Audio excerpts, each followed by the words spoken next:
Subscribe now and press the bell icon. Never miss an update. Hello दोस्तों, नमस्कार। स्वागत है आप सभी का आपके अपने यूट्यूब चैनल HTP क्वेश्चन पर।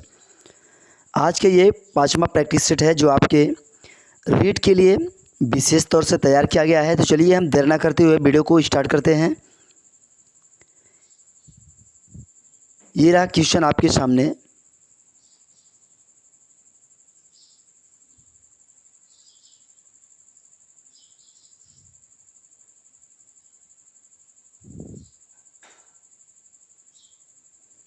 बाह्य अभ्यास के आधार पर व्यक्तित्व का वर्णन कहा जाता है। बाह्य अभ्यास के आधार पर व्यक्तित्व का वर्णन कहा जाता है। तो सही आंसर हो जाएगा आपका ऑप्शन नंबर बी, सतही दृष्टिकोण। बाह्य अभ्यास के आधार पर व्यक्तित्व का वर्णन सतही दृष्टिकोण कहा जाता है। नेक्स्ट अगला क्वेश्चन देखते हैं।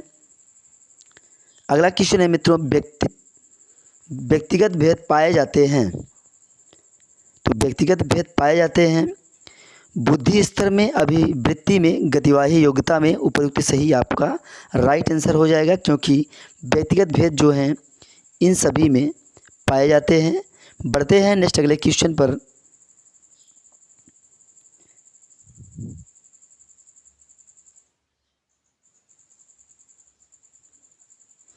नेक्स्ट अगला क्वेश्चन है क्वेश्चन नंबर 3। चिंतन प्रारंभ होने के लिए क्या आवश्यक है? देखिए सिंपल सी बात है, चिंतन प्रारंभ होने के लिए जो है समस्या आवश्यक है। अगर समस्या होगी तभी आप चिंतन करेंगे। तो आपका राइट आंसर हो जाएगा ऑप्शन नंबर डी। नेक्स्ट अगला क्वेश्चन है क्वेश्चन नंबर 4। बुद्धि लब्धि संप्रत्यय विकसित किया। आपको बताना है कि बुद्धि लब्धि संप्रत्यय किसने दिया है। तो बुद्धि लब्धि संप्रत्यय जो है टर्मन ने विकसित किया। तो आपका सही आंसर हो जाएगा ऑप्शन नंबर सी। बढ़ते हैं नेक्स्ट अगले क्वेश्चन पर। प्रगतिशील परिवारों में बच्चों में अपेक्षाकृत कौन सा प्रेरक अधिक प्रबल होता है? संबंधन, जिज्ञासा, उपलब्धि, आक्रामकता। प्रगतिशील परिवारों में बच्चों में अपेक्षाकृत कौन सा प्रेरक अधिक प्रबल होता है? तो उपलब्धि प्रेरक जो है अधिक प्रबल होता है। प्रगतिशील परिवारों में बच्चों में अपेक्षाकृत उपलब्धि प्रेरक जो है अधिक प्रबल होता है। तो आपका राइट आंसर हो जाएगा ऑप्शन नंबर सी। बढ़ते हैं नेक्स्ट अगले क्वेश्चन पर। अगला क्वेश्चन है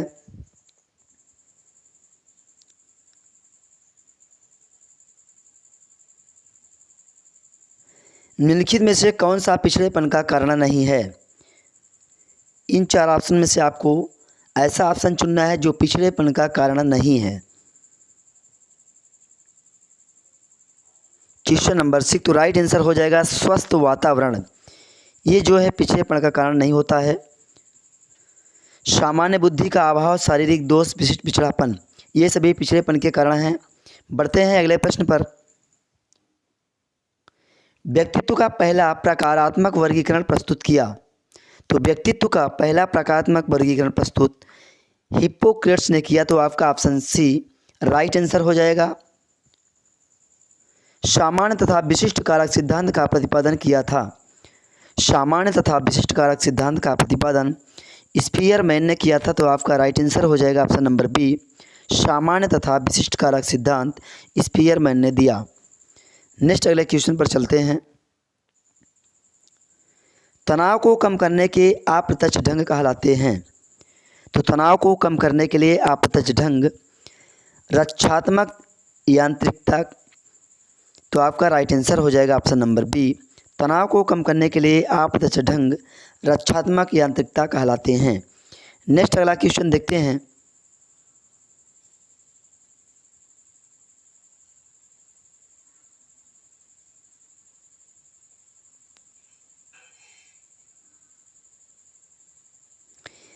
खाली स्थान मस्तिष्क की संरचना तथा कृत्यों के विभेद का परिणाम होता है।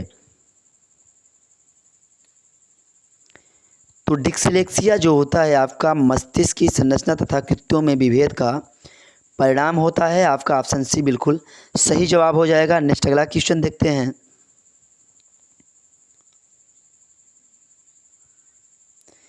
जिन बालकों की बुद्धि लब्धि है साधारणतः उन्हें मानसिक न्यूनता ग्रसित की श्रेणी में रखते हैं। Question number 11। तो जिन बालकों की बुद्धि लब्धि 70 से कम है, साधारणतः उन्हें जो है मानसिक न्यूनता ग्रसित की श्रेणी में रखते हैं।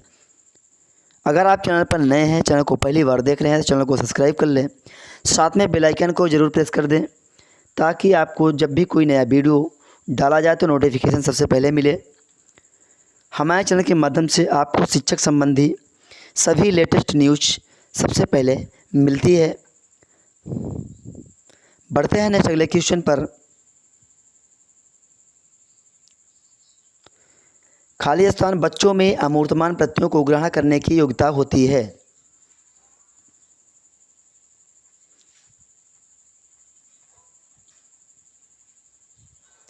देखिए, प्रतिभाशाली बच्चों में अमूर्तमान प्रत्ययों को ग्रहण करने की योग्यता होती है, तो आपका सही जवाब हो जाएगा ऑप्शन नंबर बी।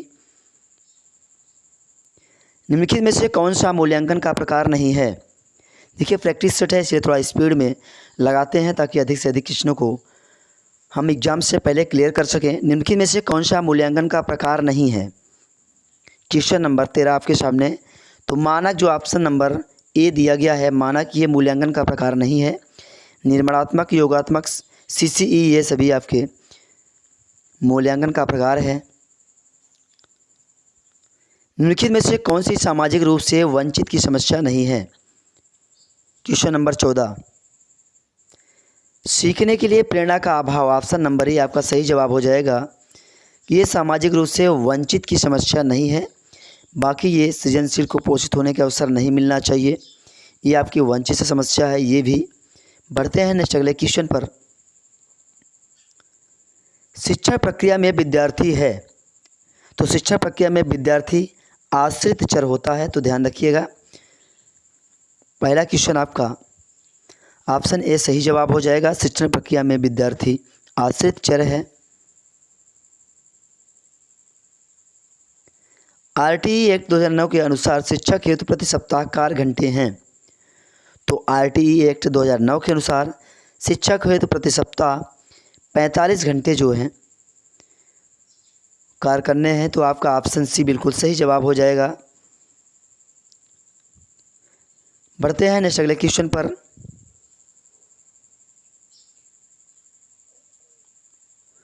NCF 2005 बल देता है, तो NCF 2005 बल देता है करके सीखने पर। आप सभी लोग जानते होंगे, नहीं भी जानते हैं तो नोट डाउन कर लीजिए। बढ़ते हैं नेक्स्ट अगले क्वेश्चन पर। निम्नलिखित में से कौन सा मूल्यांकन के त्रिकोण का भाग नहीं है? निम्नलिखित में से कौन सा मूल्यांकन के त्रिकोण का भाग नहीं है? तो शिक्षण अनुभव जो है मूल्यांकन के त्रिकोण का भाग नहीं है।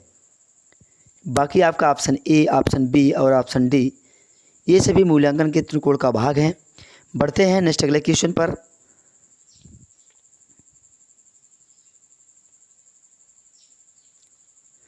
अगला क्वेश्चन है हमारा, क्रियात्मक अनुसंधान के महत्व के बारे में निम्नलिखित में से कौन सा कथन सही नहीं है? तो क्रियात्मक अनुसंधान के महत्व के बारे में आपको बताना है कौन सा कथन सही नहीं है। उपभोक्ता ही अनुसंधान करता है, तो ये भी आपका नहीं होगा। समस्याओं का हल शीघ्रता से प्राप्त हो जाता है, ऐसी कोई ज़रूरी नहीं है। समस्याओं का हल अभ्यास में लिया जाता है और उसका मूल्यांकन नहीं किया जाता है, तो ऐसा कुछ भी नहीं होता कि उसका मूल्यांकन नहीं किया जाता। तो इसलिए आपका ऑप्शन डी राइट आंसर हो जाएगा, उपयुक्त में से कोई नहीं। बढ़ते हैं अगले प्रश्न पर। वातावरण वह बाहरी शक्ति है जो हमें प्रभावित करती है, किसने कहा है? वातावरण वह बाहरी शक्ति है जो हमें प्रभावित करती है, तो ये जो कथन है रास महोदय जी का है, तो रास ने ये कथन कहा था। आपका ऑप्शन बी राइट आंसर हो जाएगा। बढ़ते हैं अगले प्रश्न पर। तर्क जिज्ञासा निरीक्षण शक्ति का विकास होता है किस आयु पर? ये आपको बताना है।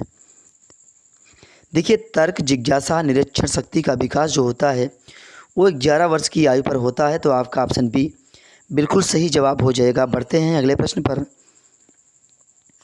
शारीरिक विकास का क्षेत्र है स्नायुमंडल, मांसपेशियों की वृद्धि, एंडोक्राइन ग्लैंड्स, तो आपका सही जवाब हो जाएगा शारीरिक विकास का क्षेत्र जो है स्नायुमंडल, मांसपेशियों की वृद्धि, एंडोक्राइन ग्लैंड्स, ये सभी जो है शारीरिक विकास का क्षेत्र है, तो ऑप्शन डी इस प्रश्न का सही जवाब हो जाएगा। बढ़ते हैं नेक्स्ट अगले क्वेश्चन पर। इस अवस्था में बालकों में नई खोज करने की और घूमने की प्रवृत्ति बहुत अधिक बढ़ जाती है। ऐसी कौन सी अवस्था है आपको बताना है कि जिसमें बालकों में नई खोज करने की और घूमने की प्रवृत्ति जो है बहुत अधिक बढ़ जाती है। अगर वीडियो आपको पसंद आए तभी आप लाइक करिएगा, अपने दोस्तों के साथ शेयर करिएगा। अगर वीडियो आपको पसंद नहीं आती है, हेल्पफुल नहीं लगती है, तो वीडियो को डिसलाइक करें। साथ में अपना सुझाव कमेंट बॉक्स में ज़रूर दें। क्वेश्चन नंबर 23, तो आपको बताना था कि कौन सी अवस्था थी जिसमें नई खोज करने की और घूमने की प्रवृत्ति बहुत अधिक बढ़ जाती है। तो करेक्ट आंसर हो जाएगा आपका ऑप्शन नंबर बी, उत्तर बाल्यकाल। बढ़ते हैं अगले प्रश्न पर। अधिगम अंतरण का थॉर्नडाइक सिद्धांत कहा जाता है। अधिगम अंतरण का थॉर्नडाइक सिद्धांत अनुरूप तत्वों का सिद्धांत कहा जाता है, तो आपका ऑप्शन बी राइट आंसर हो जाएगा। बढ़ते हैं नेक्स्ट अगले क्वेश्चन पर।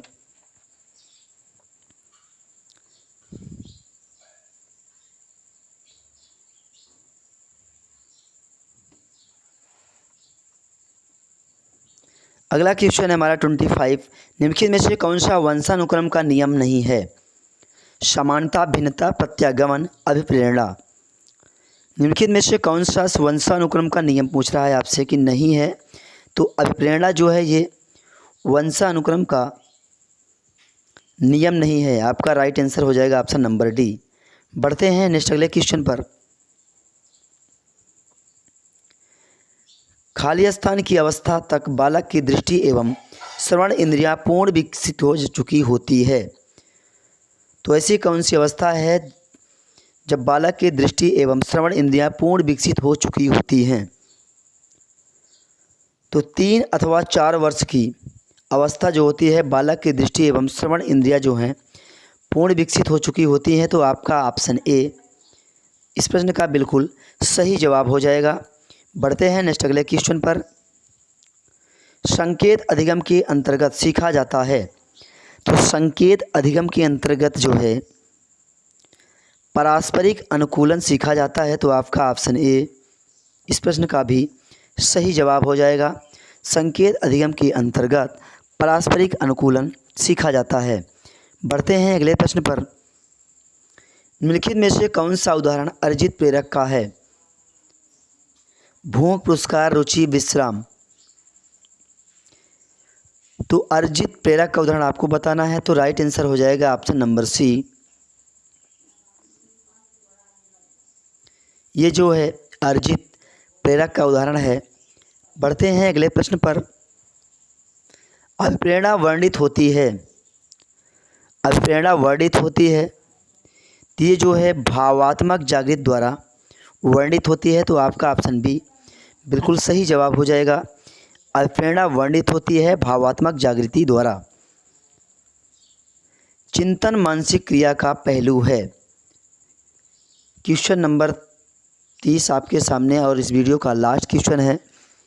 तो चिंतन मानसिक क्रिया का एक ज्ञानात्मक पहलू है, तो आपका ऑप्शन ए बिल्कुल करेक्ट जवाब हो जाएगा। आशा करता हूं कि वीडियो आपको ज़रूर अच्छी लगी होगी। अगर नहीं अच्छी लगी है तो आप वीडियो को डिसलाइक करें। अपना सुझाव कमेंट बॉक्स में ज़रूर दें। मिलेंगे नेक्स्ट वीडियो में। Thank you for watching.